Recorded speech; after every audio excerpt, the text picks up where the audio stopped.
everyone, it's Heidi with WTI. Do you have a signature fragrance? Or are you just looking to change things up? This Nicole Miller Gold Eau de Parfum spray is so unique and elegant. The bottle is just so eye-catching. It has an Art Deco feel to it, and the gold base makes it so stunning. The combination of notes is beautiful as well.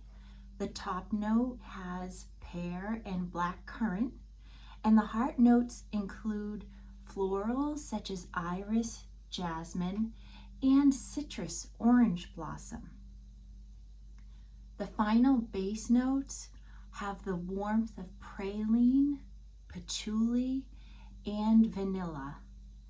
The combination is just so lovely and sophisticated. I just can't help but feel so put together and elegant when I wear this unique fragrance, Nicole Miller Gold Eau de Parfum Spray. And that's my point of view.